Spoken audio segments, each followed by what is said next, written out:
एक बात जरूर है कि सहयोग में सारा ही एक साथ नहीं बताया जाए। आपकी प्रगति के अनुसार बात बताई जाएगी। जितनी बात आप झेल सकते हैं उतनी बात आपको बताई जाती है, लेकिन आप खुद ही इस चीज़ को धीरे धीरे जानते जाएंगे और समझते जाएंगे। जैसे जैसे आप इसमें माहिर हो जाएंगे आपको पूरी बातें खुद ही समझ में आ जाएंगी। मैं ये चाहूँगी कि आप लोग नम्र भाव से वहाँ पर जाएं। अभी हमने जाना नहीं, कुछ हमें कुछ जानने का है। ऐसे जैसे एक विद्यार्थी अपने स्कूल में जाता है, इस तरह से आप लोग सेंटर में आ कर के इसके प्रति जागरूक हो कर के और समझिए ये चीज़ क्या है।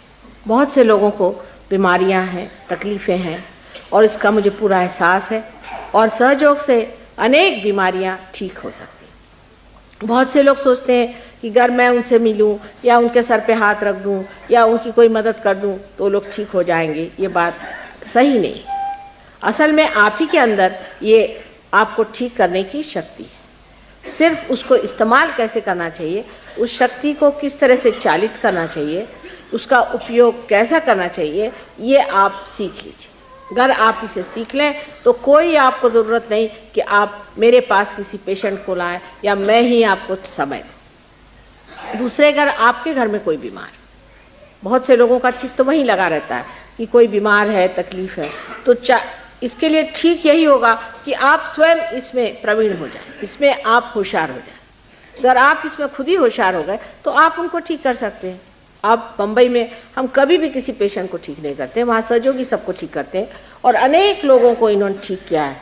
इतने लोगों को ठीक किया है कि कभी कभी ऐसे ही कोई आता है एकदम से तो कहे, माता जी आपको पता है आपकी वजह से मुझे दूसरा जीवन मिल गया। मैंने कहा मैंने तो आपको कभी देखा नहीं था बेटे। नहीं, आपको नहीं पता, आपके शिष्य फला फला थे, वो आए, उन्होंने हमको ठीक कर दी, और अब तुम क्या करें, अब मैं ठीक कर रहा हूँ लोगों को। लेकिन जिसे कहते हैं डिसिप्लिन चीज हमारे अंदर इधर कम। जमने की डिसिप्लिन हमारे अंदर आनी चाहिए कि अपने को थोड़ा सा अपनी जो विल पावर है उसको बढ़ा करके और डिसिप्लिन में आना पड़ता है। और जब वो डिसिप्लिन, अब इसका अगर डिसिप्लिन हम न पालें तो ये मशीन हमारे हाथ से चल नहीं सकती। इसी प्रकार हर एक को पता होना चाहिए कि हम इसे डिसिप्लिन में लाएं, और उस डिसिप्लिन में ला करके और हम हमारा ऐसा ट्यूनिंग कर लें कि हमारे अंदर से ये शक्ति अविरल पूरी समय बहती, रुकनी नहीं चाहिए। अगर रुकती है तो कोई ना कोई खोट है, कोई खराबी है, कहीं ना कहीं कुछ चीज़ रुक जा रही, उसका पूरा प्रवाह चलने दें। और उसके बाद फिर आपको आश्चर्य होगा, आप खुद ही कहेंगे कि माँ आपने तो मेरा